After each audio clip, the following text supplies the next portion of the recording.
ABC bulletin में तुहाडा सब दा स्वागत। मैं हाँ संदीप लाधूका। अज दियां मुख खबरां की ने उन्हां सारियां खास खबरां दे उत्ते एक एक करके नज़र मारांगे ते विस्तार नाल जानकारी साझी करांगे। सब तो पहलां रुख करदे हां मुख मंत्री भगवंत मान दे दित्ते बयान दा। कई दिनों के तो रिड़का चल रहा जदों तो धर्मशाला मैच देख के वापस परते सन मुख मंत्री साहब। उस तो बाद एक स्टेज तो तकरीर करदे उन्होंने साबका मुख मंत्री चरणजीत सिंह चन्नी के उत्ते इस गल का खुलासा कर दिता, एक किस्सा सुना दिता। वो किस्सा इन्ना चर्चा का विषय बनया कि हाले तक खत्म नहीं होया। इस बारे फिर अल्टीमेटम देंदे हुए नज़र आ रहे हैं मुख मंत्री भगवंत मान। जदों पहला भी सवाल चुकया गया सी कि जेकर वाकई वो गल सच्ची है, पंजाब दा किहड़ा वो खिडारी है क्रिकेट जिस तो नौकरी बदले 2 करोड़ रुपए उसके भाणजे या भतीजे या रिश्तेदार या खासम खास ने मंगे क्योंकि चन्नी साहब कोलों जांदे ने कि नौकरी लैनी है। ये गल का किस्सा सुनाया गया। हुण इस मसले दे विच चरणजीत सिंह चन्नी खुद अपना पक्ष सामने आके रख चुके ने। गुरुद्वारा साहब दे विच जाके एक तरह दे नाल सौं चुक चुके ने, अरदास कर चुके ने कि मेरा अजिहे किसी भी मसले दे विच कोई मिली भुगत नहीं है, ना ही मेरे भाणजे भतीजे किसी नूं इस तरह की गल मैं खुल दी है, तो ना ही वो मेरे को आए सी ते ना ही असीं पैसे मंगे ने। ये सारियां गल्लां होण दे बावजूद मुख मंत्री भगवंत मान ने अज ट्वीट फिर कर दिता है कि माणयोग चरणजीत सिंह चन्नी जी, आदर सहत तुहानूं 31 मई 2 बजे तक अपने भतीजे भाणजे वालों खिडारी तो नौकरी बदले रिश्वत मंगण बारे सारी जानकारी जनतक करन दा मौका दिंदा हाँ। नहीं फिर 31 मई दोपहर 2 बजे मैं फोटोआं, नाम ते मिलण वाली थां समेत सब कुछ पंजाबियों सामने रखांगा। क्योंकि सवाल यही पूछा जा रहा है, कांग्रेसियों वालों भी कहा जा रहा है कि जेकर वाकई ये गल सच है तो एवें फिर ज़्यादा शोशेबाजी करनी ठीक नहीं है, पोलीटिकल तौर पर बदनाम ना किया जाए साबका मुख्यमंत्री चरणजीत सिंह चन्नी नूं। प्रताप सिंह बाजवा तो अजिहे कई मसलियां दे विच कि निशाना बन रहे हैं साडे साबका मंत्री, इत्थों तक कि साबका मुख मंत्री ते आम आदमी पार्टी का साथ देना कि नहीं देना, घट्टो घट्ट कई सूबों की लीडरशिप नाल जरूर जिहड़ी है तालमेल किया जाए, कायम किया जाए। इस तरह दीयां गल्लां हो रही ने। इस मसले दे विच हुण मुख मंत्री भगवंत मान ने साबका मुख मंत्री चरणजीत सिंह चन्नी नूं जिहड़ा अल्टीमेटम दिता है। हुण देखते हैं कि इस मसले ते कदों फिर साबका मुख मंत्री चरणजीत सिंह चन्नी बोलते हैं। जे नहीं बोलते तो फिर 31 मई दोपहर 2 बजे अजिहियां किहड़ियां गल्लां किहड़ियां तस्वीरां होणगियां जिहड़ियां खुद मुख मंत्री भगवंत मान जनतक करन दी गल कह रहे हैं। दूजे पासे इसी गल दे उत्ते प्रतिक्रम साबका मुख मंत्री चरणजीत सिंह चन्नी ने दे दिता है। उस विच उन्होंने कहा है कि मुख मंत्री साहब 31 मई ना अड़ीको, हुणे कार्रवाई करके विखाओ। हुण सच्चा कौन है, झूठा कौन है, ये आने वाले समय पता लगेगा। पर इस खबर दे विच दूजा पक्ष भी सामने आ गया है कि साबका मुख मंत्री चरणजीत सिंह चन्नी ये कहते नज़र आ रहे हैं बकायदा प्रैस कॉन्फ्रेंस करके कि 31 मई तक उड़ीकना नहीं चाहिए, मुख मंत्री साहब नूं हुणे ही कार्रवाई करके दिखानी चाहिए है। हुण रुख करते हैं अगली खबर वाल। श्रोमणी अकाली दल ने बड़ा वड्डा इल्जाम लगा दिता है आम आदमी पार्टी की सरकार की कारगुजारी के उत्ते, पुलिस के एक्शन के उत्ते। क्योंकि लगातार 2015 तो लैके हुण तक श्रोमणी अकाली दल नूं ये गल कह के, हालांकि जलंधर लोक सभा जिमनी चोण विच भी ये गल जोर दे उत्ते रही कि श्रोमणी अकाली दल वो पार्टी है जिस दे उत्ते गंभीर एलीगेशन इल्जाम लगते रहे ने। उन्हां दी सरकार वेले बेअदबी कांड होया सी और SGPC के प्रधान नूं भी वोटां उन्हां लई नहीं मंगणियां चाहीदियां। उसे मसले नाल जुड़े हुए एक नामजद मैंबर ने जिन्हां नूं मुख साजिशकर्ता के तौर के उत्ते लिया जाता, संदीप बरेटा। पंजाब पुलिस ने पहला एक्शन लिया एक इनपुट के आधार के उत्ते एयरपोर्ट तो गिरफ्तारी की गई सी, पर उस मसले दे विच बंगलौर एयरपोर्ट तो गिरफ्तारी हुई। फिर बाद कहा गया कि शक्ल मिलती सी, भुलेखा पै गया संदीप बरेटा का, वो शख्स कोई होर सी, उसनूं छड्ड दिता गया। पंजाब पुलिस ने बकायदा ट्वीट करके ये जानकारी साझी की। इस तो पहला कहा गया कि बहुत वड्डी प्राप्ति है, पर उस दे उत्तों फिर यू टर्न लेना पिया कि सानूं भुलेखा लग्या और गलत व्यक्ति है जिहड़ा वो काबू किया गया। इस मसले ते हुण श्रोमणी अकाली दल ने बड़ा तिखा बयान कर दिता है तो बड़ा सनसनीखेज खुलासा कर दिता है। बरगाड़ी बेअदबी कांड के कथित दोषी के तौर के उत्ते ले जाते संदीप बरेटा नूं बंगलोर हवाई अड्डे तो हिरासत में लैण ते फिर रिहा किए जाण दा सनसनीखेज मामला सामने आया है। श्रोमणी अकाली दल के ट्विटर हैंडल तो पोस्ट पै रही है, फेसबुक ते भी पै रही है। निश्चित ही ये सब भगवंत मान की मिली भुगत ते वड्डी साजिश वाल इशारा करता है। ये बेअदबी मामले विच इंसाफ की उड़ीक कर रही संगत नाल भद्दा मजाक है। सिख संगत दीआं भावनावां नाल खेडण ते पंजाब सरकार नूं माफ़ी मंगनी चाहिए है। श्रोमणी अकाली दल ने इस मसले के उत्ते भी घेर लिया। हालांकि पिछले दिन दे विच राजस्थान नूं दित्ते गए वाधू पानी नूं लैके भी कि नहरी पानी पंजाब दा राजस्थान नूं क्यों दिता जा रहा, किहड़ी शर्त के आधार पर दिता जा रहा। राजस्थान दे विच सत्ता प्राप्ति के लिए इस तरह के ਹੱਥਕੰਡੇ ਅਪਣਾਏ ਜਾ ਰਹੇ ਨੇ। ਆਮ ਆਦਮੀ ਪਾਰਟੀ ਦੀ ਸਰਕਾਰ ਵੱਲੋਂ ਇਲਜ਼ਾਮ ਸ਼੍ਰੋਮਣੀ ਅਕਾਲੀ ਦਲ ਦੇ ਪ੍ਰਧਾਨ ਤੇ ਉਹਨਾਂ ਦੀ तमाम ਲੀਡਰਸ਼ਿਪ ਨੇ ਅਬੋਹਰ ਦੇ ਵਿੱਚ ਧਰਨਾ ਦੇ ਕੇ ਮੁਜ਼ਾਹਰਾ ਕਰਕੇ ਲਗਾਏ ਸਨ ਤੇ ਹੁਣ ਇਸ ਮਸਲੇ ਦੇ ਵਿੱਚ ਵੀ ਬੇਅਦਬੀ ਕਾਂਡ ਤੇ ਕਿਉਂਕਿ ਬਹੁਤ ਬੁਰੀ ਤਰ੍ਹਾਂ ਸ਼੍ਰੋਮਣੀ ਅਕਾਲੀ ਦਲ ਨੂੰ ਘੇਰਿਆ ਗਿਆ 2015 ਤੋਂ ਲੈ ਕੇ ਹੁਣ ਤੱਕ, ਤੇ ਹੁਣ ਉਹਨਾਂ ਨੇ ਉਲਟਾ ਸਰਕਾਰ ਦੇ ਉੱਤੇ ਸ਼ਬਦੀ ਵਾਰ ਕਰ ਦਿੱਤਾ, ਜਿਸ ਦੇ ਵਿੱਚ ਉਹ ਪੋਸਟ ਪਾ ਕੇ ਇੱਕ ਬੜਾ ਹੀ ਵੱਡਾ ਇਲਜ਼ਾਮ ਲਗਾ ਰਹੇ ਨੇ ਆਮ ਆਦਮੀ ਪਾਰਟੀ ਦੀ ਸਰਕਾਰ, ਖਾਸ ਕਰਕੇ ਮੁੱਖ ਮੰਤਰੀ ਭਗਵੰਤ ਮਾਨ ਦੇ ਉੱਤੇ ਕਿ ਕਿਵੇਂ ਮਿਲੀ ਭੁਗਤ ਦੇ ਨਾਲ ਔਰ ਵੱਡੀ ਸਾਜ਼ਿਸ਼ ਵੱਲ ਇਸ਼ਾਰਾ ਕਰ ਰਿਹਾ ਸਾਰਾ ਕੁਝ। ਇਹ ਬੇਅਦਬੀ ਮਾਮਲੇ 'ਚ ਇਨਸਾਫ ਲਈ ਉਡੀਕ ਰਹੀ ਸੰਗਤ ਨਾਲ ਭੱਦਾ ਮਜ਼ਾਕ ਹੈ, ਇਹ ਸ਼੍ਰੋਮਣੀ ਅਕਾਲੀ ਦਲ ਦਾ ਕਹਿਣਾ ਹੈ। ਇਸ ਮਸਲੇ ਦੇ ਵਿੱਚ ਕਿੰਨੀ ਸੱਚਾਈ ਹੈ, ਸ਼੍ਰੋਮਣੀ ਅਕਾਲੀ ਦਲ ਨੇ ਇਹ ਗੱਲ ਕਿਹੜੇ ਸਬੂਤਾਂ ਦੇ ਆਧਾਰ ਦੇ ਉੱਤੇ ਕਹੀ ਹੈ?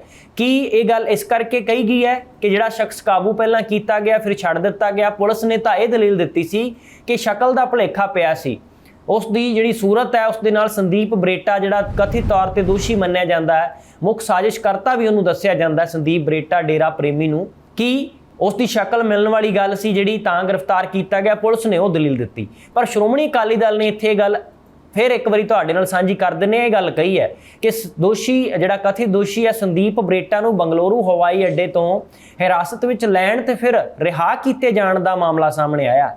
ਨਿਸ਼ਚਿਤ ਹੈ ਕਿ ਇਹ ਸਭ ਭਗਵੰਤ ਮਾਨ ਦੀ ਮਿਲੀ ਭੁਗਤ ਤੇ ਵੱਡੀ ਸਾਜ਼ਿਸ਼ ਵੱਲ ਇਸ਼ਾਰਾ ਕਰਦਾ ਹੈ। ਸੰਗਤ ਜਿਹੜੀ ਉਡੀਕ ਰਹੀ ਹੈ ਇਨਸਾਫ ਦੇ ਲਈ, ਉਹਨਾਂ ਨਾਲ ਭੱਦਾ ਮਜ਼ਾਕ ਹੈ, ਇਹ ਗੱਲ ਕਹਿ ਦਿੱਤੀ ਗਈ ਹੈ।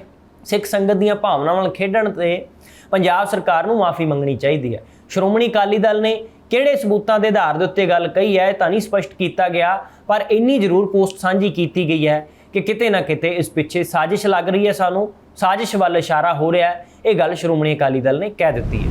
ਪੰਜਾਬ ਦੇ ਕੈਬਨਿਟ ਮੰਤਰੀ ਲਾਲਜੀਤ ਸਿੰਘ ਭੁੱਲਰ ਨੇ ਇੱਕ ਰੋਟਰੀ ਕਲੱਬ ਦੇ ਵਿੱਚ ਜਾ ਕੇ ਜਿੱਥੇ ਇੱਕ ਪਹਿਲ ਕਦਮੀ ਕੀਤੀ ਹੈ, ਇਸ ਦਾ ਗੱਲ ਦਾ ਬਕਾਇਦਾ ਤੌਰ ਤੇ ਜਾਣਕਾਰੀ ਸਾਂਝੀ ਕੀਤੀ ਗਈ ਹੈ ਉਹਨਾਂ ਵੱਲੋਂ। ਉਹਨਾਂ ਦੇ ਫੇਸਬੁੱਕ ਅਫੀਸ਼ੀਅਲ ਅਕਾਊਂਟ ਦੇ ਉੱਤੇ ਤਸਵੀਰਾਂ ਵੀ ਸਾਂਝੀਆਂ ਕੀਤੀਆਂ ਗਈਆਂ ਨੇ, ਜਿਸ ਵਿੱਚ ਉਹਨਾਂ ਨੇ ਕਿਹਾ ਹੈ ਕਿ ਮੈਂ ਆਪਣੇ ਅੱਖਾਂ ਦਾਨ ਕਰਨ ਦਾ ਫਾਰਮ ਭਰ ਦਿੱਤਾ ਹੈ। ਇਸ ਮਸਲੇ ਦੇ ਵਿੱਚ ਉਹਨਾਂ ਵੱਲੋਂ ਜਾਣਕਾਰੀ ਇਹ ਵੀ ਦਿੱਤੀ ਗਈ ਹੈ ਕਿ ਅੱਖਾਂ ਦਾਨ ਕਰਨ ਸੰਬੰਧੀ ਪ੍ਰਣ ਲੈਣ ਵਾਲੇ ਪੰਜਾਬ ਦੇ ਪਹਿਲੇ ਕੈਬਨਿਟ ਮੰਤਰੀ ਵਜੋਂ ਮਾਣ ਹਾਸਲ ਹੋ ਰਿਹਾ ਹੈ। ਉਹਨਾਂ ਨੇ ਇਹ ਵੀ ਕਿਹਾ ਕਿ ਰੋਟਰ ਆਈ ਬੈਂਕ ਅਤੇ ਕਾਰਨੀਆ ਟਰਾਂਸਪਲਾਂਟੇਸ਼ਨ ਸੁਸਾਇਟੀ ਹੁਸ਼ਿਆਰਪੁਰ ਦੇ ਨੁਮਾਇੰਦਿਆਂ ਨਾਲ ਮੀਟਿੰਗ ਦੌਰਾਨ ਅੱਖਾਂ ਦਾਨ ਕਰਨ ਸੰਬੰਧੀ ਮੈਂ ਆਪਣਾ ਫਾਰਮ ਭਰ ਦਿੱਤਾ ਹੈ। ਆਪਣੇ ਦਫ਼ਤਰ ਵਿਖੇ ਮੀਟਿੰਗ ਦੌਰਾਨ ਕੈਬਨਿਟ ਮੰਤਰੀ ਨੇ ਪੰਜਾਬ ਵਾਸੀਆਂ ਨੂੰ ਇਹ ਵੀ ਅਪੀਲ ਕੀਤੀ ਹੈ ਕਿ ਉਹ ਵੱਧ ਤੋਂ ਵੱਧ ਗਿਣਤੀ ਵਿੱਚ ਇਸ ਨੇਕ ਕਾਰਜ ਵਿੱਚ ਹਿੱਸਾ ਪਾਉਣ। ਰੋਟਰੀ ਆਈ ਬੈਂਕ ਅਤੇ ਕਾਰਨੀਆ ਟਰਾਂਸਪਲਾਂਟੇਸ਼ਨ ਸੁਸਾਇਟੀ ਦੇ ਚੇਅਰਮੈਨ JB ਬਹਿਲ ਦੀ ਅਗਵਾਈ ਵਿੱਚ ਮਿਲੇ ਵਫਦ ਨੇ ਦੱਸਿਆ ਕਿ ਉਹਨਾਂ ਦੀ ਸੰਸਥਾ ਲੋਕਾਂ ਨੂੰ ਮਰਨ ਉਪਰੰਤ ਅੱਖਾਂ ਦਾਨ ਕਰਨ ਲਈ ਪ੍ਰੇਰਿਤ ਕਰਦੀ ਰਹਿੰਦੀ ਹੈ। ਹੁਣ ਤੱਕ 3800 ਤੋਂ ਵੱਧ ਲੋਕਾਂ ਨੂੰ ਅੱਖਾਂ ਦੀ ਰੌਸ਼ਨੀ ਦਿਵਾ ਚੁੱਕੇ ਹਾਂ। ਉਹਨਾਂ ਨੇ ਇਹ ਵੀ ਜਾਣਕਾਰੀ ਸਾਂਝੀ ਕੀਤੀ ਕਿ ਇਹਨਾਂ ਵਿੱਚੋਂ 400 ਦੇ ਲਗਭਗ 6 ਮਹੀਨੇ ਤੋਂ 16 ਸਾਲ ਤੱਕ ਦੀ ਉਮਰ ਵਾਲੇ ਹੀ ਹਨ। ਉਹਨਾਂ ਨੇ ਇਹ ਵੀ ਦੱਸ ਦਿੱਤਾ ਹੈ ਕਿ ਭਾਰਤ ਸਰਕਾਰ ਵੱਲੋਂ ਹਾਲ ਹੀ ਵਿੱਚ ਨੋਟੀਫਿਕੇਸ਼ਨ ਜਾਰੀ ਕਰਕੇ ਯੂਰਪੀਅਨ ਦੇਸ਼ਾਂ ਦੀ ਤਰਜ਼ ਤੇ ਭਾਰਤ ਵਿੱਚ ਵੀ ਲਾਇਸੈਂਸ ਬਣਾਉਣ ਸਮੇਂ ਫਾਰਮ ਵਿੱਚ ਬਿਨੇਕਾਰ ਵੱਲੋਂ ਹਾਦਸੇ ਵਿੱਚ ਮੌਤ ਹੋਣ ਦੀ ਸੂਰਤ ਵਿੱਚ ਆਪਣੇ ਅੰਗ ਅੱਖਾਂ ਦਾਨ ਕਰਨ ਲਈ ਸਹਿਮਤ ਅਸਹਿਮਤ ਹੋਣ ਸੰਬੰਧੀ ਖਾਨਾ ਭਰਨਾ ਸ਼ੁਰੂ ਹੋ ਗਿਆ। ਇੱਕ ਖਾਨਾ ਰੱਖਿਆ ਗਿਆ ਫਾਰਮ ਦੇ ਵਿੱਚ, ਉਸ ਦੇ ਵਿੱਚ ਭਰਿਆ ਜਾਂਦਾ ਹੈ ਕਿ ਉਹ ਕਿਸੇ ਵੀ ਤਰ੍ਹਾਂ ਦੀ ਮੰਦਭਾਗੀ ਦੁਰਘਟਨਾ ਜੇਕਰ ਖੁਦਾ ਨਾ ਖਾਸਤਾ ਵਾਪਰ ਜਾਂਦੀ ਹੈ ਤੇ ਉਸ ਤੋਂ ਬਾਅਦ ਉਹ ਆਪਣਾ ਕੋਈ ਵੀ ਸਰੀਰਕ ਅੰਗ ਜਾਂ ਖਾਸ ਕਰਕੇ ਅੱਖਾਂ ਦਾਨ ਕਰਨ ਦੀ ਸਹਿਮਤ ਹੈ ਜਾਂ ਨਹੀਂ ਸਹਿਮਤ, ਇਹ ਗੱਲ ਦੀ ਵੀ ਜਾਣਕਾਰੀ ਸਾਂਝੀ ਕੀਤੀ ਗਈ ਹੈ। ਟਰਾਂਸਪੋਰਟ ਮੰਤਰੀ ਲਾਲਜੀਤ ਸਿੰਘ ਭੁੱਲਰ ਨੇ ਕਿਹਾ ਕਿ ਵਿਭਾਗ ਦੇ ਅਧਿਕਾਰੀਆਂ ਨੂੰ ਵੀ ਹਦਾਇਤ ਕੀਤੀ ਹੈ ਕਿ ਉਹ ਸਮੂਹ ਰੀਜਨਲ ਟਰਾਂਸਪੋਰਟ ਅਥਾਰਟੀ ਸਕੱਤਰਾਂ ਨੂੰ ਪੱਤਰ ਜਾਰੀ ਕਰਕੇ ਡਰਾਈਵਿੰਗ ਲਾਇਸੈਂਸ ਬਣਾਉਣ ਜਾਂ ਰੀਨਿਊ ਕਰਵਾਉਣ ਸਮੇਂ ਹਰ ਵਿਅਕਤੀ ਨੂੰ ਸੜਕੀ ਹਾਦਸੇ ਵਿੱਚ ਮੌਤ ਹੋਣ ਦੀ ਸੂਰਤ ਵਿੱਚ ਅੱਖਾਂ ਦਾਨ ਕਰਨ ਲਈ ਪ੍ਰੇਰਿਤ ਕਰਨ, ਤਾਂ ਜੋ ਪੰਜਾਬ ਭਾਰਤ ਦਾ ਸਭ ਤੋਂ ਵੱਧ ਨੇਤਰਦਾਨੀ ਰਾਜ ਬਣ ਸਕੇ। ਸ਼੍ਰੋਮਣੀ ਅਕਾਲੀ ਦਲ ਨੇ ਇੱਕ ਹੋਰ ਮੁੱਦੇ ਦੇ ਉੱਤੇ ਆਮ ਆਦਮੀ ਪਾਰਟੀ ਦੀ ਸਰਕਾਰ ਨੂੰ ਘੇਰ ਲਿਆ ਹੈ। ਹਾਲਾਂਕਿ ਪਿਛਲੇ ਦਿਨਾਂ ਦੇ ਵਿੱਚ ਹੀ ਬੀਤੇ ਦਿਨ ਹੀ ਮੁੱਖ ਮੰਤਰੀ ਭਗਵੰਤ ਮਾਨ ਦੇ ਵੱਲੋਂ ਇਹ ਜਾਣਕਾਰੀ ਸਾਂਝੀ ਕੀਤੀ ਗਈ ਸੀ ਕਿ ਤਕਰੀਬਨ 1 ਸਾਲ ਦੇ ਅੰਦਰ ਹੀ 300 ਤੋਂ ਵੱਧ ਭ੍ਰਿਸ਼ਟਾਚਾਰੀ ਜੇਲ੍ਹ ਅੰਦਰ ਡੱਕੇ ਜਾ ਚੁੱਕੇ ਨੇ। ਉਹ ਕਿਸ ਦੀ ਬਦੌਲਤ? ਜੋ ਅਸੀਂ ਐਂਟੀ ਕਰਪਸ਼ਨ ਹੈਲਪਲਾਈਨ ਨੰਬਰ ਜਾਰੀ ਕੀਤਾ ਸੀ, ਉਸ ਤੇ ਸ਼ਿਕਾਇਤਾਂ ਜਦੋਂ ਹੀ ਮਿਲਦੀਆਂ ਨੇ ਨਾਲ ਹੀ ਤੁਰੰਤ ਅਧਿਕਾਰੀਆਂ ਨੂੰ ਕਰਮਚਾਰੀਆਂ ਨੂੰ ਸੰਬੰਧਿਤ ਅਫਸਰਾਂ ਨੂੰ ਇਹ ਹਦਾਇਤਾਂ ਦਿੱਤੀਆਂ ਹੋਈਆਂ ਨੇ ਕਿ ਜਦੋਂ ਹੀ ਤੁਹਾਨੂੰ ਸ਼ਿਕਾਇਤ ਮਿਲਦੀ ਹੈ ਸ਼ਿਕਾਇਤ ਦਾ ਜਲਦੀ ਤੋਂ ਜਲਦੀ ਨਿਪਟਾਰਾ ਕਰਕੇ ਕਾਰਵਾਈ ਕਰ ਦਿੱਤੀ ਜਾਵੇ। ਇਸ ਦੇ ਜ਼ਰੀਏ ਕਈ ਹੀ ਸਰਕਾਰੀ ਦਫ਼ਤਰਾਂ ਦੇ ਵਿੱਚ ਰਿਸ਼ਵਤ ਮੰਗਣ ਵਾਲੇ ਅਧਿਕਾਰੀਆਂ ਨੂੰ ਵੀ ਕਰਮਚਾਰੀਆਂ ਨੂੰ ਵੀ ਭ੍ਰਿਸ਼ਟਾਚਾਰ ਦੇ ਜੁਰਮ ਦੇ ਵਿੱਚ ਸਜ਼ਾ ਮਿਲ ਚੁੱਕੀ ਹੈ। ਜੇਲ੍ਹਾਂ ਦੇ ਵਿੱਚ ਅਸੀਂ ਡੱਕ ਚੁੱਕੇ ਹਾਂ, 300 ਤੋਂ ਵੱਧ ਭ੍ਰਿਸ਼ਟਾਚਾਰੀ ਫੜ ਚੁੱਕੇ ਹਾਂ। ਇਸ ਗੱਲ ਦੇ ਉੱਤੇ ਸ਼੍ਰੋਮਣੀ ਅਕਾਲੀ ਦਲ ਨੇ ਫਿਰ ਸਰਕਾਰ ਨੂੰ ਘੇਰ ਲਿਆ। ਸ਼੍ਰੋਮਣੀ ਅਕਾਲੀ ਦਲ ਨੇ ਆਮ ਆਦਮੀ ਪਾਰਟੀ ਵੱਲੋਂ ਇਸ ਦੇ ਭ੍ਰਿਸ਼ਟਾਚਾਰ ਮੁਕਤ ਰੁਤਬੇ ਦੇ ਦੇਸ਼ ਭਰ ਵਿੱਚ ਪ੍ਰਚਾਰ ਤੇ ਕਰੋੜਾਂ ਰੁਪਏ ਦਾ ਬਰਬਾਦ ਕਰਨ ਦੀ ਨਿਖੇਧੀ ਕੀਤੀ ਗਈ ਹੈ। उन्होंने कहा कि असलीयत यह है कि सूबे विच व्यापक पद्धर ते भ्रिष्टाचार फैलिया होया है ते आप दे मंत्री ते विधायक भ्रिष्टाचार दे विच भी लिप्त हो चुके ने। बयान जारी करदे होया श्रोमणी अकाली दल के बुलारे एडवोकेट अर्शदीप सिंह कलेर ने भी कहा कि देश भर में पूरे सफ़े का इश्तिहार दे के पंजाब के भ्रिष्टाचार मुक्त होने के दावे करन तो पहलां मुख मंत्री पंजाबियों नूं भी दस्सण कि उन्हां भ्रिष्ट कैबिनेट मंत्रियों खिलाफ हुण तक कार्रवाई क्यों नहीं की। श्रोमणी अकाली दल के आगू ने सूबे के राजपाल श्री बनवारी लाल पुरोहित नूं भी अपील की है कि आप सरकार वालों चोणां विच सियासी लाहा लैण वास्ते सूबे तो बाहर दिते सारे इश्तिहारां की जांच करवाई जानी चाहिए है। जांच कराउण उपरंत अजे सारे इश्तिहारां के पैसे आम आदमी पार्टी को वसूले जाण। उन्होंने भी कहा कि पंजाब सरकार का 750 करोड़ रुपए का इश्तिहारी बजट देश भर में आप दे प्रचार वास्ते वरत्या जा रहा है। इस मसले के उत्ते घेरना शुरू कर दिता है। उन्होंने भी कहा कि असलीयत यह है कि आप सरकार सिंगला सरकारी मीटिंगां विच मान नाल शामिल हुंदे हन जो कि साबका कैबिनेट मंत्री ने जिन्होंने भ्रिष्टाचार के दोषों के तहत ही उन्होंने कैबिनेट चों बाहर कढ़िया गया सी, जिस तो साबित हुंदा है कि सरकार का भ्रिष्टाचार खिलाफ कार्रवाई करने का कोई इरादा नहीं है। मुख मंत्री ने लोगों को अपील की है कि भ्रिष्टाचारियों दी आडियो ते वीडियो क्लिपिंग दित्तियां जाण, पर वो तत्काली जंगलात मंत्री फौजा सिंह सरारी खिलाफ उदों कार्रवाई नहीं कर सके सन जदों उन्हां दी आडियो रिकॉर्डिंग लीक हो गई सी, जिस विच वो अपने नज़दीकी नाल गल कर रहे सन ते कुछ ठेकेदारां नूं सरकारी अधिकारियों की मदद नाल फसा के उन्हां कोलों पैसे उगराउण की गल कर रहे सन। उन्होंने भी कहा कि सरारी दे नज़दीकी ने इस गल की पुष्टि भी की सी कि आडियो रिकॉर्डिंग असली है, पर फिर भी सरारी खिलाफ कोई भी कार्रवाई क्यों नहीं की गई। इस मसले के उत्ते यह कहा जा रहा है कि सिर्फ तो सिर्फ आम आदमी पार्टी वालों भ्रिष्टाचार के खिलाफ पब्लिकली स्टंट खेडे जा रहे हैं, इस तो इलावा कुछ भी नहीं है। अगली खबर जुड़ी है स्थानक सरकारां नाल संबंधित महकमे के मंत्री डॉक्टर इंदरबीर सिंह निज्जर। उन्होंने वख-वख नगर सुधार ट्रस्टां के चेयरमैनां नाल मुलाकात की है, मीटिंग की है, क्योंकि आने वाले समय दे विच MC दीयां चोणां होण जा रही ने, तो उस तो पहलां कई तरह दीयां तैयारियां विधियां जा रही ने। स्थानक सरकारां बारे मंत्री डॉक्टर इंदरबीर सिंह निज्जर ने सूबे विच नगर सुधार ट्रस्टां के कामकाज नाल संबंधित वख-वख मुद्दिआं ते मंगां दे हल लई ट्रस्टां के चेयरमैनां नाल मीटिंग की है। मीटिंग का उद्देश पंजाब के विकास लई सहयोग नूं वधाउण अते प्रभावशाली उपावां की रणनीति बनाउण लई इस गल का दावा किया गया। मीटिंग दौरान ट्रस्टां के चेयरमैनां नाल संबंधित कई मुद्दों पर चर्चा की गई, जिस विच उन्होंने कहा गया कि चेयरमैनां नूं वडमुल्ली मार्गदर्शन अते समझ प्रदान की गई, जिस नाल वो अपने खेतर दे विच दरपेश चुनौतियों नूं किवें हल करन इस बारे सारा विचार वटांदरा किया गया। डॉक्टर इंदरबीर सिंह निज्जर ने फैसला लैण की प्रक्रिया में भाईचारक शमूलीयत जनतक भागीदारी की महत्ता नूं केंद्रित किया। उन्होंने भी कहा कि टिकाऊ ते समावेशी शहरी थावां नूं बनाउण दे लई लोड़ ते जोर दिता जाए तां जो सारे निवासियों दीआं विभिन्न जरूरतां नूं पूरा कर सकीए।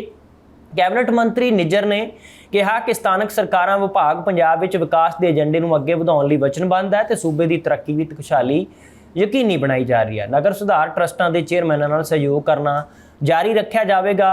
इस मौके के उत्ते विभाग के डायरैक्टर उमा शंकर गुप्ता भी विशेष तौर पर हाजिर सन। अगली खबर जुड़ी है रोजगार उत्पत्ति मंत्री अमन अरोड़ा के नाल। उन्होंने भी एक मुलाकात की है, मीटिंग की है, जिस दे विच कई एजेंडिਆਂ के उत्ते चर्चा की गई। मुख्यमंत्री भगवंत मान के जिहड़े दिशा निर्देश ने उन्होंने अनुसार ही सूबे के नौजवानों को रोजगार के वध तो वध मौके मुहैया करवाउण लई पंजाब सरकार लगातार वचनबद्ध है, तो इसनूं लैके दावा किया गया है। और मंत्री अमन अरोड़ा ने जानकारी साझी की कि अधिकारियों को आदेश भी दिते हैं कि अगले महीने तो पंजाब भर में प्लेसमेंट मुहिम शुरू करने की तैयारी कर दी जाए, ताकि इस मसले दे विच नौजवानों को रोजगार मुहैया करवाउण दे लई जिहड़ी प्लेसमेंट बहुत जरूरी है। मंत्री अमन अरोड़ा ने अधिकारियों को स्थानक उद्योगां नाल तालमेल करने लई भी कहा तां जो उन्हां दी रोजगार संबंधी लोड़ां बारे पता लगाया जा सके। उन्होंने जोर दे के यह भी कहा कि विभाग के अधिकारियों का ध्यान सिर्फ रजिस्ट्रेशन करने वाल ही नहीं होना चाहिए, उस तो अगला काम भी करना चाहिए, ताकि नौजवान जिहड़े नौकरी लेना चाहुंदे ने या नौकरी लैण दी भाल दे विच ने उन्हां नूं किसी न किसी तरह मदद की जा सके। नाल ही उन्होंने ये भी गल आखी है कि रोजगार संबंधी लोड़ां बारे भी जिन्ना हो सकता पता लगाया जाना चाहिए। अधिकारियों को कहा गया कि प्लेसमेंट सैल अते जिला रोजगार अते उद्यम ब्यूरो है जिहड़ा नूं नौजवानों में हरमन प्यारे बनाया जाए, तां जो उन्होंने इन्हां केंद्रां विच रजिस्ट्रेशन करवाउण लई उत्साहित किया जा सके, तां जो चाहवान नौजवानों को वख-वख खेत्रां विच उपलब्ध रोजगार के नवे मौके दिते जा सकते हैं। इस तरह ही जॉब पोर्टल ते हुनरमंद ਮਨੁੱਖੀ ਸ਼ਕਤੀ ਬਾਰੇ ਵੀ ਪੂਰੀ ਜਾਣਕਾਰੀ ਉਪਲਬਧ ਹੋਣੀ ਚਾਹੀਦੀ ਹੈ ਤਾਂ ਕਿ ਕੰਮ ਕਰਨ ਵਾਲਿਆਂ ਦੀ ਗਿਣਤੀ ਕਿੰਨੀ ਹੈ ਤੇ ਕਿੰਨੇ ਨੌਜਵਾਨ ਨੇ ਜਿਹੜੇ ਬੇਰੁਜ਼ਗਾਰੀ ਦੀ ਲਾਈਨ ਵਿੱਚ ਲੱਗੇ ਹੋਏ ਨੇ ਤੇ ਉਹਨਾਂ ਨੂੰ ਕਿਹੜੀ-ਕਿਹੜੀ ਥਾਂ ਤੇ ਰੁਜ਼ਗਾਰ ਮੁਹੱਈਆ ਕਰਵਾਇਆ ਜਾ ਸਕਦਾ ਹੈ। ਇਸ ਦੇ ਪੂਰੇ ਵੇਰਵੇ ਤਿਆਰ ਕਰਕੇ ਰੱਖੇ ਜਾਣ ਤੇ ਪਲੇਸਮੈਂਟ ਸੈੱਲ ਦਾ ਜਿਹੜੀ ਸਰਗਰਮੀ ਹੈ ਜਿਹੜੀ ਅਗਲੇ ਮਹੀਨੇ ਤੱਕ ਬਿਲਕੁਲ ਦਿਖਣੀ ਚਾਹੀਦੀ ਹੈ। ਪੰਜਾਬ ਦੇ ਮੁੱਖ ਸਕੱਤਰ ਵਿਜੇ ਕੁਮਾਰ ਜੰਜੂਆ ਨੇ ਵੀ ਦਿਸ਼ਾ ਨਿਰਦੇਸ਼ ਦਿੱਤੇ ਨੇ। ਇੱਕ ਫੈਸਲਾ ਲਿਆ ਗਿਆ, ਮੀਟਿੰਗ ਕੀਤੀ ਗਈ ਹੈ ਜਿਸ ਦੇ ਵਿੱਚ ਉਹਨਾਂ ਨੇ ਕਿਹਾ ਕਿ ਸੂਬੇ ਵਿੱਚ ਬਣਨ ਵਾਲੇ ਕੌਮੀ ਮਾਰਗਾਂ ਤੇ ਰੇਲਵੇ ਪ੍ਰੋਜੈਕਟਾਂ ਦੇ ਕੰਮ ਦੀ ਸਮੀਖਿਆ ਕਰਦੇ ਰਹਿੰਦੇ ਕੰਮ ਨੂੰ ਜਲਦ ਪੂਰਾ ਕਰ ਦਿੱਤਾ ਜਾਵੇ। ਕੌਮੀ ਹਾਈਵੇਜ਼ ਅਥਾਰਟੀ ਹੈ ਜਿਹੜੀ ਨੈਸ਼ਨਲ ਹਾਈਵੇ ਅਥਾਰਟੀ ਦੇ ਚੱਲ ਰਹੇ ਪ੍ਰੋਜੈਕਟਾਂ ਦੀ ਸਮੀਖਿਆ ਕਰਦਿਆਂ ਸਮੂਹ ਡਿਪਟੀ ਕਮਿਸ਼ਨਰਾਂ ਨੂੰ ਜ਼ਮੀਨ ਅਕਵਾਇਰ ਕਰਨ ਦੀ ਪ੍ਰਕਿਰਿਆ ਤੁਰੰਤ ਮੁਕੰਮਲ ਕਰਨ ਤੇ ਸੰਬੰਧਿਤ ਵਿਅਕਤੀਆਂ ਨੂੰ ਮੁਆਵਜ਼ਾ ਅਦਾ ਕਰਨ ਤਾਂ ਜੋ ਮਾਰਗਾਂ ਦੀ ਉਸਾਰੀ ਸਮੇਂ ਸਿਰ ਹੋ ਸਕੇ। ਇੱਥੇ ਵੀ ਕਿਹਾ ਗਿਆ ਕਿ ਵੱਖ-ਵੱਖ ਜਿਹੜਾ ਸੰਬੰਧਿਤ ਵਿਭਾਗਾਂ ਦੇ ਉੱਚ ਅਧਿਕਾਰੀ ਨੇ NHAI ਦੇ ਨਾਲ ਅਧਿਕਾਰੀਆਂ ਦੇ ਨਾਲ ਤੇ ਜ਼ਿਲ੍ਹਿਆਂ ਦੇ ਡਿਪਟੀ ਕਮਿਸ਼ਨਰਾਂ ਦੇ ਨਾਲ ਮੀਟਿੰਗ ਦੌਰਾਨ ਵਿਜੇ ਕੁਮਾਰ ਜੰਜੂਆ ਮੁੱਖ ਸਕੱਤਰ ਨੇ ਕਿਹਾ ਕਿ ਮੁੱਖ ਮੰਤਰੀ ਭਗਵੰਤ ਮਾਨ ਦੇ ਨਿਰਦੇਸ਼ ਨੇ ਕਿ ਸੂਬੇ ਵਿੱਚ ਚੱਲ ਰਹੇ ਜਿੰਨੇ ਵੀ ਕੌਮੀ ਪ੍ਰੋਜੈਕਟ ਨੇ ਉਹਨਾਂ ਨੂੰ ਸਮੇਂ ਸਿਰ ਤੇ ਮੁਕੰਮਲ ਕਰ ਦਿੱਤਾ ਜਾਵੇ। ਕਿਸੇ ਵੀ ਤਰ੍ਹਾਂ ਦੀ ਢਿੱਲ ਮੱਠ ਹੈ ਜਿਹੜੀ ਉਹ ਬਰਦਾਸ਼ਤ ਨਹੀਂ ਕੀਤੀ ਜਾਵੇਗੀ। ਇਹ ਵੀ ਕਿਹਾ ਗਿਆ ਕਿ ਸੂਬੇ ਦੇ ਕਿਸਾਨਾਂ ਨੂੰ ਮੁਆਵਜ਼ੇ ਦੇ ਰੂਪ ਵਿੱਚ 15,000 ਕਰੋੜ ਰੁਪਏ ਦੀ ਰਾਸ਼ੀ ਮਿਲਣੀ ਅਤੇ 40,000 ਕਰੋੜ ਰੁਪਏ ਦੀ ਲਾਗਤ ਦੀਆਂ ਸਕੀਮਾਂ ਨਾਲ ਸੜਕਾਂ ਦੀ ਉਸਾਰੀ ਹੋਣੀ ਹੈ। ਨਵੇਂ ਐਕਸਪ੍ਰੈਸਵੇ ਨਾਲ ਬਣਨ ਵਾਲੇ ਸੂਬੇ ਵਿੱਚ ਵਿਕਾਸ ਦੀ ਰਫ਼ਤਾਰ ਹੋਰ ਤੇਜ਼ ਹੋਵੇਗੀ ਤੇ ਨਿਵੇਸ਼ਕਾਂ ਨੂੰ ਵੀ ਵੱਡਾ ਹੁੰਗਾਰਾ ਮਿਲੇਗਾ। ਇਸ ਮਸਲੇ ਦੇ ਵਿੱਚ ਉਹਨਾਂ ਨੇ ਕਿਹਾ ਕਿ 15 ਗ੍ਰੀਨ ਫੀਲਡ ਐਕਸਪ੍ਰੈਸਵੇ ਬਣ ਰਹੇ ਨੇ ਜਿਨ੍ਹਾਂ ਦੀ ਲੰਬਾਈ 1173 ਕਿਲੋਮੀਟਰ ਹੈ ਤੇ 9 ਬਰਾਊਨ ਫੀਲਡ ਐਕਸਪ੍ਰੈਸ 436 ਕਿਲੋਮੀਟਰ ਦੀ ਲੰਬਾਈ ਦੇ ਨਾਲ ਬਣ ਰਹੇ ਨੇ। ਇਹਨਾਂ ਵਿੱਚ ਦਿੱਲੀ ਅੰਮ੍ਰਿਤਸਰ ਕੱਟੜਾ ਐਕਸਪ੍ਰੈਸਵੇ ਵੀ ਹੈ। ਅੰਮ੍ਰਿਤਸਰ ਬਠਿੰਡਾ, ਲੁਧਿਆਣਾ ਬਠਿੰਡਾ, ਮੋਹਾਲੀ ਬਠਿੰਡਾ ਤੇ Ludhiana Ropar, Jalandhar bypass, Amritsar bypass, Mohali bypass ਤੇ ਲੁਧਿਆਣਾ ਬਾਈਪਾਸ ਪ੍ਰਮੁੱਖ ਨੇ। ਮੀਟਿੰਗ ਵਿੱਚ ਟ੍ਰੈਫਿਕ ਪੁਲਿਸ ਵੱਲੋਂ ਉਠਾਏ ਮੁੱਦੇ ਉੱਤੇ ਵੀ ਮੁੱਖ ਸਕੱਤਰ ਨੇ ਅਥਾਰਟੀ ਅਧਿਕਾਰੀਆਂ ਨੂੰ ਆਖਿਆ ਹੈ ਕਿ ਨਵੇਂ ਮਾਰਗਾਂ ਵਿੱਚ ਟ੍ਰੈਫਿਕ ਵਿਵਸਥਾ ਸਥਾਨਕ ਲੋੜਾਂ ਨੂੰ ਦੇਖਦਿਆਂ ਹੋਇਆਂ ਕੀਤੀ ਜਾਵੇ ਤਾਂ ਜੋ ਲੋਕਾਂ ਨੂੰ ਕਿਸੇ ਵੀ ਤਰ੍ਹਾਂ ਦੀ ਮੁਸ਼ਕਲ ਦਾ ਸਾਹਮਣਾ ਨਾ ਕਰਨਾ ਪਵੇ। ਅਗਲੀ ਖਬਰ ਜੁੜੀ ਹੋਈ ਹੈ ਕਿਉਂਕਿ ਕੈਬਨਿਟ ਮੰਤਰੀ ਮੀਤ ਹੇਅਰ ਨੇ ਵੀ ਦਿਸ਼ਾ ਨਿਰਦੇਸ਼ ਦਿੱਤੇ ਨੇ। ਸੰਬੰਧਿਤ ਮਹਿਕਮੇ ਦੇ ਅਧਿਕਾਰੀਆਂ ਨੂੰ ਕਿਹਾ ਗਿਆ ਕਿ ਘੱਗਰ ਵਿੱਚ ਠੋਸ ਰਹਿੰਦ ਖੂੰਹਦ ਦੇ ਵਹਾਅ ਨੂੰ ਪੂਰੀ ਤਰ੍ਹਾਂ ਨਾਲ ਮਾਨਸੂਨ ਦਾ ਮੌਸਮ ਤੋਂ ਪਹਿਲਾਂ ਨੇਪਰੇ ਚਾੜਿਆ ਜਾਵੇ ਤਾਂ ਕਿ ਕਿਸੇ ਤਰ੍ਹਾਂ ਦੀ ਫਸਲ ਦੀ ਵੀ ਬਰਬਾਦੀ ਨਾ ਹੋ ਸਕੇ, ਕਿਸੇ ਥਾਂ ਦੇ ਉੱਤੇ ਹੜ੍ਹਾਂ ਦੀ ਸਥਿਤੀ ਵੀ ਨਾ ਬਣੇ। ਸਾਇੰਸ ਟੈਕਨੋਲੋਜੀ ਤੇ ਵਾਤਾਵਰਣ ਮੰਤਰੀ ਨੇ ਗੁਰਮੀਤ ਸਿੰਘ ਮੀਤ ਹੇਅਰ ਦੇ ਦਿਸ਼ਾ ਨਿਰਦੇਸ਼ਾਂ ਤੇ ਮਿਸ਼ਨ ਲਾਈਫ ਦੇ ਸਵੱਛਤਾ ਐਕਸ਼ਨ ਤਹਿਤ ਕੌਮੀ ਸ਼ਾਹ ਰਾਹ ਦੇ ਪੁਲ ਨੇੜੇ ਘੱਗਰ ਦਰਿਆ ਦੇ ਕੰਢੇ ਦੀ ਸਾਫ਼ ਸਫਾਈ ਲਈ ਮੁਹਿੰਮ ਚਲਾਈ ਗਈ ਹੈ। ਇਸ ਗੱਲ ਦਾ ਜਾਣਕਾਰੀ ਦਿੰਦਿਆਂ ਹੋਇਆਂ ਮੰਤਰੀ ਮੀਤ ਹੇਅਰ ਨੇ ਵੀ ਕਿਹਾ ਕਿ ਇਹ ਕਾਰਜ ਮੌਨਸੂਨ ਸੀਜ਼ਨ ਤੋਂ ਪਹਿਲਾਂ ਹੀ ਸ਼ੁਰੂ ਕੀਤਾ ਗਿਆ ਤਾਂ ਜੋ ਯਕੀਨੀ ਬਣਾਇਆ ਜਾ ਸਕੇ ਕਿ ਬਰਸਾਤੀ ਪਾਣੀ ਹੈ ਉਸ ਦਾ ਤੇਜ਼ ਵਹਾਅ ਹੋਵੇ ਦੌਰਾਨ ਘੱਗਰ ਦਰਿਆ ਵਿੱਚ ਕੋਈ ਠੋਸ ਰਹਿੰਦ ਖੂੰਹਦ ਨਾ ਬਚ ਜਾਵੇ ਜਿਸ ਦੇ ਕਰਕੇ ਕਿਸੇ ਤਰ੍ਹਾਂ ਦੀਆਂ ਮੁਸ਼ਕਲਾਂ ਦਾ ਸਾਹਮਣਾ ਕਰਨਾ ਪਵੇ। ਉਹਨਾਂ ਨੇ ਵੀ ਕਿਹਾ ਕਿ ਉਹਨਾਂ ਦੀ ਤਰਜੀਹ ਹੈ ਕਿ ਸਵੱਛ ਤੇ ਹਰਿਆ ਭਰਿਆ ਵਾਤਾਵਰਨ ਪੰਜਾਬ ਦਾ ਬਣਿਆ ਰਹੇ। ਆਸ-ਪਾਸ ਦੇ ਉਦਯੋਗਾਂ ਜੋ ਕਿ MC ਡੇਰਾਬੱਸੀ ਅਤੇ ਸਥਾਨਕ NGOs ਦੇ ਲਗਭਗ 100 JCB ਮਸ਼ੀਨ ਤੇ ਟਰੈਕਟਰ ਟਰਾਲੀ ਸਮੇਤ ਉਕਤ ਸਫਾਈ ਮੁਹਿੰਮ ਵਿੱਚ ਸ਼ਾਮਲ ਹੋਏ ਨੇ। ਵਲੰਟੀਅਰਾਂ ਵੱਲੋਂ ਵੀ ਦਰਿਆ ਦੇ ਕੰਢੇ ਵੱਡੀ ਮਾਤਰਾ ਵਿੱਚ ਡੰਪ ਕੀਤੇ ਠੋਸ ਕੂੜੇ ਨੂੰ ਸਾਫ਼ ਕੀਤਾ ਗਿਆ ਤਾਂ ਕਿ 10 ਟਰਾਲੀਆਂ ਭਰ ਕੇ MC ਡੇਰਾਬੱਸੀ ਦੀ ਡੰਪ ਸਾਈਟ ਵੱਲ ਭੇਜੀਆਂ ਜਾ ਚੁੱਕੀਆਂ ਨੇ ਪਹਿਲਾਂ ਹੀ। ਇਸ ਤੋਂ ਇਲਾਵਾ ਰਹਿੰਦ ਖੂੰਹਦ ਦਾ ਕੰਮ ਹੈ ਜਿਹੜਾ ਉਹ ਮੁਕੰਮਲ ਕਰ ਦਿੱਤਾ ਜਾਵੇ ਤਾਂ ਕਿ ਮੌਨਸੂਨ ਦਾ ਮੌਸਮ ਜਦੋਂ ਪੀਕ ਤੇ ਹੋਵੇਗਾ, ਜ਼ੋਰਾਂ ਤੇ ਹੋਵੇਗਾ, ਉਦੋਂ ਕਿਸੇ ਵੀ ਤਰ੍ਹਾਂ ਦੀ ਮੁਸ਼ਕਲ ਦਾ ਸਾਹਮਣਾ ਨਾ ਕਰਨਾ ਪਵੇ। ABC ਬੁਲੇਟਿਨ ਦੇ ਖਬਰਾਂ ਦੇ ਸਿਲਸਿਲੇ ਵਿੱਚ ਅੱਜ ਦੇ ਲਈ ਇੰਨੀਆਂ ਹੀ ਖਬਰਾਂ ਔਰ ਤੁਸੀਂ ਬਣੇ ਰਹੋ ਲਗਾਤਾਰ ABC ਪੰਜਾਬ ਦੇ ਨਾਲ। ਅਸੀਂ ਕੋਸ਼ਿਸ਼ ਕਰਾਂਗੇ ਕਿ ਹਰ ਦਿਨ ਸ਼ਾਮ 7 ਵਜੇ ਤੁਹਾਡੇ ਨਾਲ ਇਹ ਖਬਰਾਂ ਦਾ ਸਿਲਸਿਲਾ ਹਮੇਸ਼ਾ ਦੀ ਤਰ੍ਹਾਂ ਜਾਰੀ ਰੱਖੀਏ ਔਰ ਤੁਹਾਨੂੰ ਖਬਰਾਂ ਦੇ ਬੁਲੇਟਿਨ ਦੇ ਵਿੱਚ ਜੋ ਸੁਝਾਅ ਤੁਸੀਂ ਦੇਣਾ ਚਾਹੁੰਦੇ ਹੋ ਉਹ ਵੀ ਕਮੈਂਟ ਬਾਕਸ ਦੇ ਜ਼ਰੀਏ ਦੇ ਸਕਦੇ ਹੋ ਤਾਂ ਕਿ ABC ਬੁਲੇਟਿਨ ਨੂੰ ਹੋਰ ਅੱਗੇ ਵਧਾਇਆ ਜਾ ਸਕੇ ਔਰ ਇਸ ਬਾਰੇ ਹੋਰ ਖਬਰਾਂ ਤੁਹਾਡੇ ਨਾਲ ਜਿੰਨੀਆਂ ਹੋ ਸਕਦੀਆਂ ਨੇ ਵੱਧ ਤੋਂ ਵੱਧ ਸਾਂਝੀਆਂ ਕੀਤੀਆਂ ਜਾਣ।